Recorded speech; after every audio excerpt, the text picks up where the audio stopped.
There are moments in a firefighter's career that stay with you long after the smoke clears. Moments that have nothing to do with the buildings you save or the flames you extinguish, but with the small things that survive when everything else burns. And for Jake Morrison, a firefighter with Station 47 in Chicago, that moment came on a Tuesday morning at 3:15 a.m. when he responded to a structure fire on Maple Street and found himself being followed home by an orange stray cat who refused to accept no for an answer, who followed his fire truck for 15 miles through empty streets with a determination that bordered on supernatural. And what that cat was trying to tell him, what that cat had survived the fire to protect, would change everything Jake thought he understood about loyalty and loss and the lengths that love will go to preserve what matters most. The call came in at 3:07 a.m., came with the particular urgency that structure fires always carry. Address was 2847 Maple Street, single-family home. Caller reporting flames visible from second-story windows. And Jake and his crew rolled out with the practiced efficiency of people who have done this 1,000 times. Rolled through streets still dark with the particular darkness that exists in the hours before dawn. And when they arrived, the house was fully engaged, was burning with the kind of intensity that means you are fighting to save the structure, not the contents. Fighting to keep the fire from spreading to neighboring homes. And they went to work with hoses and axes and the choreographed chaos that firefighting requires. It took 4 hours to fully extinguish the blaze. 4 hours of heat and smoke and the physical exhaustion that comes from fighting, something that wants to consume everything it touches. And by the time the sun came up, the house was a skeleton, was a collection of charred beams and collapsed walls and the particular smell of destruction that clings to everything. And the fire inspector ruled it electrical, ruled it accidental, ruled it the kind of tragedy that happens when old wiring meets old insulation in old houses. And Jake was doing his final walkthrough, was checking for hot spots when he noticed the cat. If you have ever witnessed something that defied every logical explanation you tried to give it, if you have ever had an animal choose you for reasons you could not understand but could not deny, subscribe to this channel right now, because what happened over the next 6 weeks will prove that sometimes the survivors of tragedy carry missions that go beyond mere survival. Hit that like button if you believe that animals understand things about death and duty that humans have forgotten. And drop a comment telling me what city and country you are watching from, because this story belongs to everyone who has ever been chosen by something they did not expect and could not refuse. The cat was sitting on the curb across from the burned house, was sitting there watching with an intensity that seemed deliberate. And Jake noticed him because the cat was clean, was too clean to have been anywhere near the fire, was an orange tabby with white paws and a white chest and eyes that tracked Jake's movements as he loaded equipment back onto the truck. And Jake thought nothing of it, thought it was just a neighborhood cat watching the commotion. And he climbed into the truck and the crew headed back to the station, headed back for the shift change and the paperwork and the coffee that would get them through the debriefing. But halfway back to the station, sitting at a red light on Western Avenue, Jake looked in the side mirror and saw the cat, saw him running behind the fire truck, running with a speed and determination that made Jake say out loud, "What the hell?" And his captain looked where Jake was pointing and saw the cat too, saw this orange blur keeping pace with the truck. And the captain said, "That is the damnedest thing I have ever seen."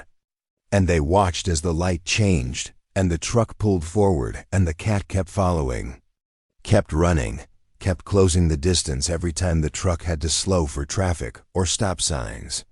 They arrived at Station 47 and Jake climbed out and the cat arrived 30 seconds later. Arrived panting and exhausted, but still moving toward Jake with purpose. And Jake said, "Go home, buddy," said it while gesturing toward the direction they had come from. And the cat sat down at Jake's feet and looked up at him and refused to move. And the other firefighters gathered around and made jokes about Jake having a new friend. Made jokes about the cat being a fire groupie.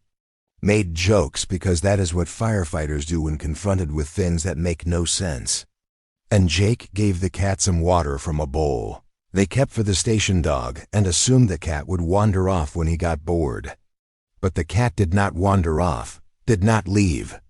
Was sitting in the same spot when Jake's shift ended at 8 a.m., and Jake said, "Okay, fine." Said it with the exasperation of someone who knows they are about to do something they will regret. And he opened his truck door, and the cat jumped in like he had been waiting for permission. Jumped into the passenger seat, and settled in with the confidence of someone who knew exactly where they were going. And Jake drove home thinking he would drop the cat at animal control on his way. Would let them deal with this orange stalker who had apparently adopted him. But something stopped him, something about the way the cat sat in that passenger seat. Sat there calm and purposeful, like this was exactly where he was supposed to be. And Jake found himself driving past animal control, driving to his apartment. Driving home with a cat he had not wanted and had not asked for, but who had somehow made it impossible to refuse. And when Jake opened his apartment door, the cat walked in and went directly to the window that faced west, faced the direction of Maple Street, faced the direction of the burned house, and sat there and began to cry. The crying went on for hours, went on through Jake's attempt to sleep after his shift, went on through the afternoon and into the evening. Was a low, mournful sound that made Jake's chest hurt, and he tried everything. Tried giving the cat food and water and toys and soft places to sleep, but the cat refused everything. Refused to eat, refused to move from that window. Just sat there looking west and crying, and Jake thought maybe the cat had been traumatized by the fire. Maybe he had been close enough to be scared. Maybe he just needed time to feel safe. But the crying continued through the next day and the next. And Jake named him Ember because he could not keep calling him the cat. And Ember would not settle, would not adapt. Would only sit at that window and cry toward Maple Street. And on the third day Jake thought maybe Ember needed to go back. Maybe he needed to see that the fire was out. Maybe he needed closure. And Jake loaded Ember into his truck and drove back to 2847 Maple Street. Drove to the empty lot where the house had stood. And opened the door and said, "Go on." Said, "Go home if that is what you need." And Ember jumped out and ran toward the burned ruins, and Jake thought, okay, that is that, and he started to drive away. But 5 minutes later, Jake looked in his rearview mirror and saw Ember running behind his truck again.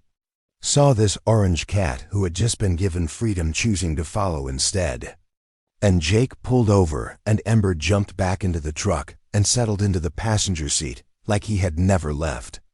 And Jake understood then that Ember was not traumatized. Ember was trying to tell him something. Was trying to communicate in the only way he could that there was something back at that burned house that mattered. Something that needed to be retrieved. Jake tried returning Ember 2 more times.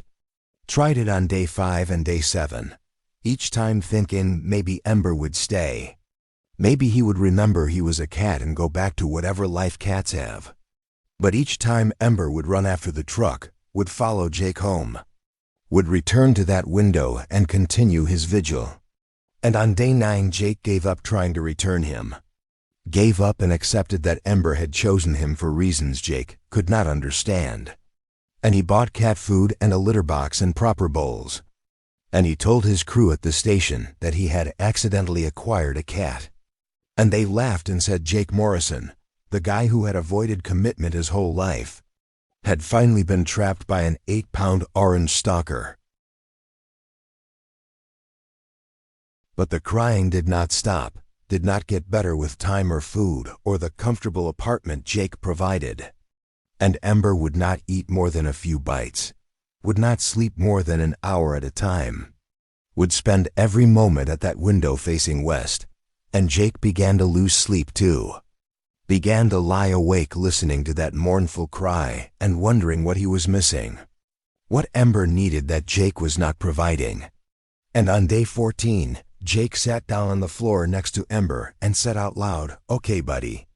I do not know what you are trying to tell me, but I am listening. I am paying attention. Tell me what you need." Ember stopped crying, stopped and looked at Jake with eyes that seemed too intelligent, too purposeful. And then Ember walked to the front door and sat down and waited. And Jake understood. Understood with a clarity that felt like intuition or instinct, or something that existed beyond language.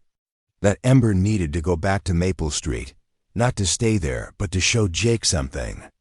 And Jake grabbed his keys and loaded Ember into the truck and drove through Chicago at 2 in the afternoon.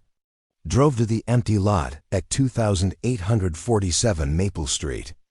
And this time when he opened the door, Ember did not run toward the ruins. He walked. Walked with the deliberate pace of someone who knows exactly where they are going. Jake followed Ember through what had been the front yard. Followed him past the foundation where the house had stood. Followed him to the back corner of the property where the garage had been. And Ember stopped at a spot that looked like every other spot. Looked like dirt and ash and debris, and he began to dig. Began to scratch at the ground with a focus that made Jake think about search and rescue dogs. About the way animals can detect things humans cannot. And Jake knelt down and said, "Okay, buddy, okay," and he began to dig too. Began to move dirt and ash with his hands, and 3 feet down his fingers hit something metal. It was a box, was a fireproof document box. Was the kind of thing people buy to protect important papers. And it was scorched black and the lock had melted, but Jake could pry it open. Could force the lid up, and inside was a melted dog collar with a tag that said Whiskers. And there were photographs. Were old photographs singed at the edges but still intact. Photographs of a wedding. Photographs of a man and woman standing in front of the house that no longer existed. And there was a child's drawing. Was a crayon picture labeled in careful letters, "I love you, Whiskers." And there was a wedding ring, was a simple gold band. And Jake sat back on his heels and understood that this box was what Ember had been trying to save. This box was what mattered more than food or safety or comfort. Jake took the box and Ember back to his apartment. Took them back and did what he should have done 2 weeks earlier. And he called the fire inspector and asked about the residents of 2847 Maple Street. And the inspector said it was a tragedy. Said the owner, Daniel Foster, aged 67, had died in the fire. Had died from smoke inhalation before firefighters arrived. And Daniel had been a widower, had lived alone. Had one adult daughter who lived in California. Had not been close to her, had not spoken to her in almost 10 years. And the inspector gave Jake the daughter's contact information. Gave it because sometimes the survivors need to know that someone cared. Jake called Elena Foster and said, "My name is Jake Morrison. I am a firefighter with Station 47. I responded to your father's fire." And there was a long silence on the other end of the line, and then Elena said, "I know. I know about the fire. The police called me." And Jake said, "I have something that belonged to your father. Something that survived," and Elena said, "I do not want anything. I do not need anything to remember him by." Said it with bitterness. Said it with the particular pain of family relationships that broke and never healed. And Jake said, "It is not for you, it is from him, or maybe it is from his cat." And Elena said, "What cat?" Said it with confusion. And Jake said, "Your father had a cat named Whiskers." Elena Foster flew from California 3 days later. Flew because Jake had sent her a photograph of the contents of the box. Had sent her a picture of her parents' wedding photo. Had sent her the drawing she had made when she was 6 years old. The drawing that said, "I love you, Whiskers." And when she arrived at Jake's apartment, she was crying before she walked through the door. And Ember, who had finally stopped crying when Jake recovered the box, walked up to Elena and rubbed against her legs. And Elena knelt down and picked him up and said, "Whiskers," said, "Oh my God, Whiskers, you are alive." And she looked at Jake and said, "This was my father's cat. I drew that picture for him when I was 6. Before my parents divorced, before everything fell apart. And I thought all of this was gone, thought it burned with everything else. And Whiskers somehow saved it, somehow knew it mattered. And Jake stood there watching this reunion between a woman and her childhood cat and a collection of photographs that represented a family before it broke. And he understood that Ember had not been following him because Ember needed rescue. Ember had been following him because Ember needed Jake to complete a mission. Needed Jake to recover what could not be replaced. Needed Jake to return these memories to the person who needed them most. And if this story has moved you, if you have ever witnessed an animal complete a task that seemed impossible, subscribe to this channel for more true stories about the missions that animals undertake and the humans they choose to help them. Hit that like button if you believe that love continues beyond death and manifests in unexpected ways. And leave a comment sharing a time when an animal showed you something you needed to see. Because these stories matter. These moments when animals reveal themselves to be more than we thought they were matter. They remind us that the bonds we form do not end when life ends. They simply transform. They become missions and duties and the kind of loyalty that will follow a fire truck for 15 miles to find the right person to trust. And I will see you in the next story.